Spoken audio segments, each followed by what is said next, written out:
maybe and just send it to somebody who might not even be expecting it or never asked the question? Do you think they're No, it would just be someone who'd ask the question. If we're in a conversation about moving to Austin, then they'll come up and I'll say, hey, you might find this interesting. I'll send one of those links or that whole post, something like that. That's been, I mean, honestly, it's allowed me to be lazier when I'm blogging, having that posted in, because there's so much information there. I can just say, here, check this out. I mean, even the letter that's in there, if you look at it, it's like a direct reading into the email stuff. So it does handle a lot of stuff. It's not like it's automated, but it handles all those same questions I get over and over from buyers. You were one of the people that raised your hand when I asked if you're getting referrals for your online active brand. Yeah, a lot of referrals. I mean, I don't have any exactly. I'm not really, I shouldn't say I don't track anything, but I'm not a numbers guy, I'm not a spreadsheet guy. So, but I can tell you that consistently I get referrals. I would say, if I did guess, it's several a month, probably something like that. And we're all over the country, people that kind of identify me as someone, that's the Austin guy, and at least we get shot at it, right? So they get those calls all the time. How do you feel? So you started on active branding. Did you just start reading first? Did you jump right in and post your first blog? Did you just comment? Well, I think I started reading, but I think I jumped right in. If you look at the first post, you'll see that I probably just jumped right in and didn't know what I was doing. But I wasn't like a stellar writer, which is maybe encouraging for some people to hear that. I'm not saying I'm a stellar writer now, but you don't have to be to be a good blogger. You just have to be yourself. Gary Vee always said he hates writing. That's why he did a video blog. He took his company from $4 million to $60 million a year. My library TV. So you don't have to be a good writer to do social media, right? But if you're a blog, you need to be able to spell and do some basic things. Okay, some sense. Yeah. But no, I kind of just jumped right in. Right? I heard about it on a forum somewhere. I said, I'm going to go check this out. I keep hearing about active brand, go check it out.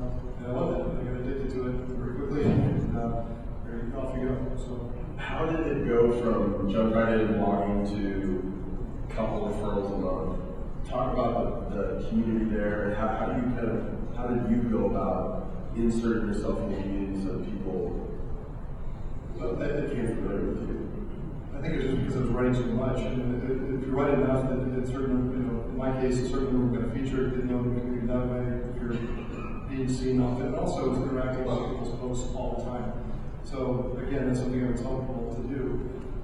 Make sure that you're interacting with other people if you expect them to come check your stuff out. It's not that I believe in that forced reciprocation thing where I'm going to go check this person's blog out because they commented on it, but I probably will over time. If someone came consistently, you get to know those people, their comments. And so that's what I was doing. I was commenting a lot, I was writing a lot.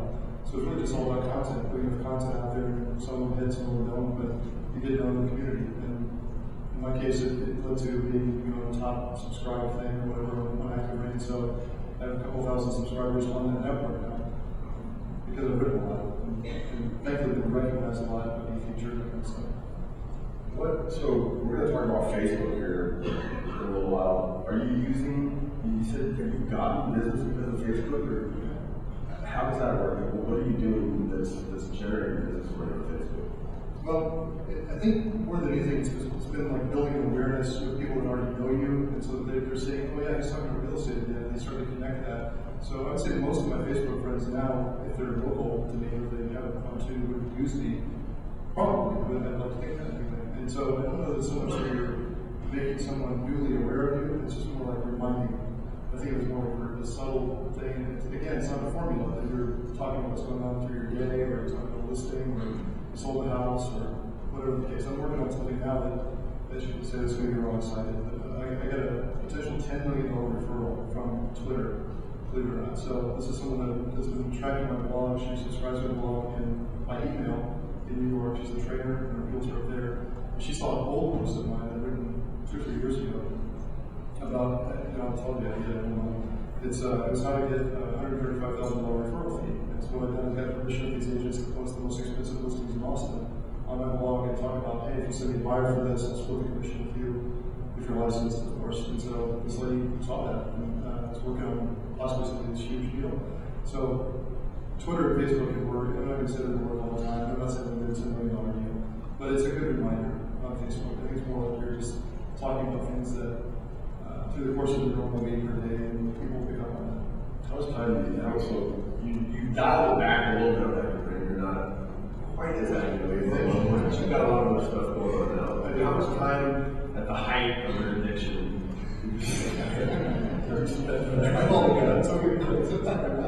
How much time has this been? Yeah, Too much. Probably too much. Yeah. I mean, I'm still doing. I didn't realize too. A lot of times when I was blogging, I spent my family was there with me or watching a movie. I might be blogging, watching a football game, or watching a movie. So hours. I don't even know hours wise. It's probably 15 hours a week or more. Maybe 20. Maybe more than that some weeks. Other weeks it was 5, which I don't think is extreme. So if you're doing roughly an hour a day on something that's going to make you money, I don't see a problem with that. So it was business, it was relational, so you're getting to know people. That's one of the huge things. It's led to a lot of other opportunities, outside of like the radio shows that I do and the other things that I'm involved in that came from acting. Are there ideas that you've taken that you learned there from the posts that somebody else wrote and implemented those things in your business?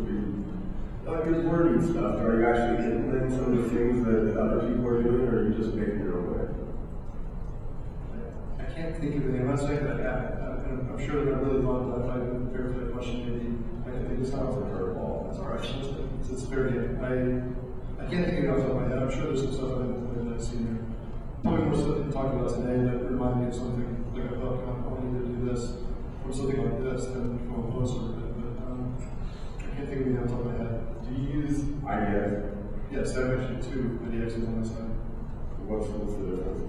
One is for registration and CRM, consumer customer relation management tool. So it's like a drip campaign related to that, and it's a nice search. The other one is strictly for SEO, and it's because those pages are indexed on the subdomain of our site. So we have like thousands of other pages that are indexed, individual listings are indexed and for that purpose. So I figured it's worth $40 a month or one day to have extra content on our site. So we have 2. One's kind of a consumer-facing IDX. That would be what the consumer actually see when they come to our site, what we're going to kind of funnel into. And the other one is strictly sort of there. They might stumble across it. It's just another portal for them to find us. But it's not like a main registration. That makes sense? Yeah. Okay. Are you using some of these blogging SEO things where you're driving people back to your site, or are you trying to capture leads because of your blog?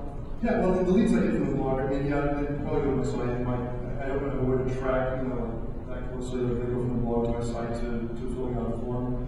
But in my case, it would be more like they're going to come to the blog and just call me directly. So most people, when they come to the blog, they're going to pick up the phone. That's what I found. They're going to email me. They're not going to go look at my site. If they go look at my site, it's just more secondary. They look at the blog more because I guess you have people who are kind of geeky that way, like they want to look at your blog and kind of get to know what is it about it, as opposed to people that are interested in the site. It's like a different crowd. That's what I found. So I do drive people. I do have meetings and I drive people over there, or in terms of sort of Google the people. So is your site, the rank of your website risen for your blog? No, not really. Actually, it's probably it has nothing to do with it. It's sort of bounced around a little bit. So I would say it's pretty strong already. If you type in Austin Homes, I think we're number 2 right now on Google. So that's like more key. Austin, Texas Homes is the name of my company, which is one of the things I've been talking about earlier. Making a company something that it's become on Google Maps, which we did. So we're already doing pretty well with SEO. So I wouldn't say it's restricted, and that certainly hasn't harmed it. But in my case, I was already doing well. So you have a brokerage?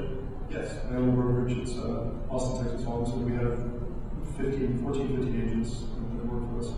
Have you recruited agents because of your blog? I have. I'm glad you asked that. I didn't know asked that one. I've recruited 4 people gradually, and I've also recruited one from 2 from Twitter and 1 from Facebook. So about half our team came from social media efforts. Do you, when they come to your brokerage, are you training them on these things? Do you train them on blogs?